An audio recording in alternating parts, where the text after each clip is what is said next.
Dalam audit itu sebutkan uang-uang itu masuk ke rekening Sentis Bank, bukan Bank Sentis. Sentis Bank dan nomor 523581000. Sedangkan Bank Sentis rekeningnya 523581016. Tidak ditemukan selembar pun bukti yang mengatakan duit itu masuk ke Sentis Bank, ke Bank Sentis. Tapi jelas-jelas bukti itu mengatakan duit itu masuk ke Sentis Bank yang individual, milik pribadi. Rekening siapa itu? Nggak tahu. Lihat negara ini sekarang.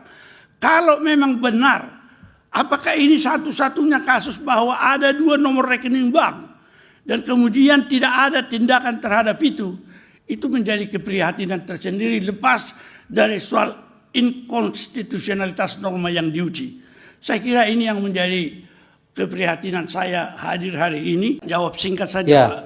Kalau putusan peradilan umum kekuatan mengikat hanya di antara pihak, tidak bisa keluar. Jadi kalau tidak ada disebutkan dalam putusan itu tidak terjadi. Kecuali kalau putusan Mahkamah Konstitusi dia bersifat erga omnes, semua terikat. Tapi putusan perkara perdata atau pidana itu hanya terbatas kepada pihak yang terlibat di dalam hal itu. Jadi tidak ada, kalau tidak ada namanya pemohon, saya kira dia tidak terikat kepada putusan itu. Saya kira juga di pengadilan gugatan PMH dengan Wan Prestasi ada 2 pendapat itu. Tidak bisa digabungkan, tetapi aliran yang paling baru mengikuti jurisprudensi di Nederland mulai disatukan.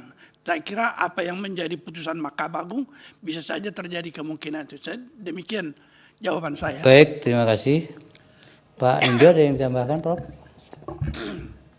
Kaitan dengan akte 46 tadi itu ya, bahwa kalau itu adalah akte pengikatan benda jaminan, kalau berkaitan dengan fasilitas kredit, prosedur yang saya ketahui adalah ya benda jaminan itu tinggal masuk dalam kategori apa tadi yang saya katakan.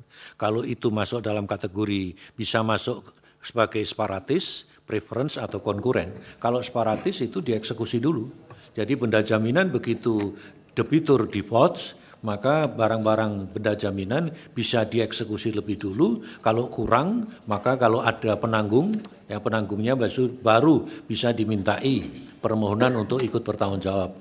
Kecuali kalau dalam konteks penanggung dalam arti bortoh, personal garanti tadi, kecuali kalau penanggung itu memenuhi pasal 1823, yaitu hak istimewanya. Karena esensinya dalam perdata bahwa penanggung itu baru akan melakukan prestasi kalau si debitur utamanya sudah wan prestasi dan tidak bisa melakukan perbuatan prestasi apapun. Itu penanggung baru bisa ditagih. Tapi kecuali kalau penanggung me-waive hak ini. Lalu kalau dia me-waive maka sekaligus begitu wan prestasi debitur maka penanggung atau personal garanti atau bortoh bisa langsung juga dimintakan bertanggung jawab. Demikian dalam konsep perdata. Tapi tanpa akta 46, 47. Sedangkan akta 47 dan 46 itu yang dimasukkan di pengadilan. Yang berisikan harta. 452 hektar tanah dan 492 promes. Ini dimasukkan. Dia nggak masukkan jaminan, nggak masukkan promes, nggak masukkan rekening orang, nggak masukkan pembayaran. Tapi dia bikin dulu semua. Menyatakan saya utang sekian. Dari mana uang itu? Dari mana uang itu? Diminta uang 800 sekian miliar itu dari mana? Uangnya dasarnya mana? Kemudian dengan semua itu mereka bikin lagi putusan SK 49 penetapan hutang Andri Tajadama bukan bisnis, dan melakukan pembuatan surat paksa bayar nomor 212. Ini jelas-jelas salah kaprah. Akte-akte apa yang berlaku antara Bank Sentris Internasional dengan Bank Indonesia? Bahwa akte-akte yang nomor 75, 76, 77, 78 tanggal 17 Oktober 1997 telah dibatalkan pada akte nomor 46, 47 tanggal 9 Januari 1998. Sehingga akte yang berlaku adalah akte nomor 4647. Ya. Sedangkan untuk hak tanggungan pendaftarannya, yaitu kami melakukan pendaftaran di BPN yang sertifikat sertifikat tanahnya kami terima dari Bank Sentris Internal. Ya, kemudian kami pasang ke BPN Kabupaten Cianjur, dan sertifikat hak tanggungannya pun saya serahkan ke Bank Sentris. Ya, jadi sertifikat tanah maupun sertifikat hak tanggungan kami serahkan ke Bank Sentris karena saya menerima dari Bank Sentris. Selanjutnya dari Bank Sentris diserahkan ke Bank Indonesia. Itu bank saya nggak punya utang. Bukan belum tutup punya, nggak punya utang. Bank Sentris punya utang.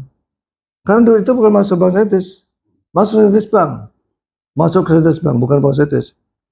Jelas-jelas dibuktikan oleh audit BPK sendiri bahwa Sentris terima uang. Ya. Itu kan sudah terbuka. Itu banknya ya. Iya, Pak. Kalau bank nggak terima uang, kenapa saya terima uang?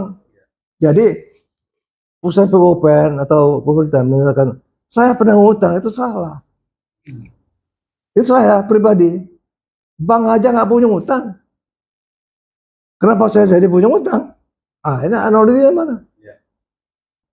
509 berdasarkan surat audit PKPS 2006. Isinya jelas tadi, tidak termasuk saya, tidak ada angka. Dan saya di pengadilan. Kalau orang sudah di pengadilan, kenapa mesti pengen urus lagi? Udah ada putusan pengadilan, tunggu aja. Kenapa harus urus lagi? Maka Kementerian atau BUPN salah. Dia nggak tahu informasi bahwa ini udah diurus oleh kejaksaan. Padahal di audit ini ditulis. Dan di audit ditulis ini dijadikan dasar, gila. Ini kan kebodohan.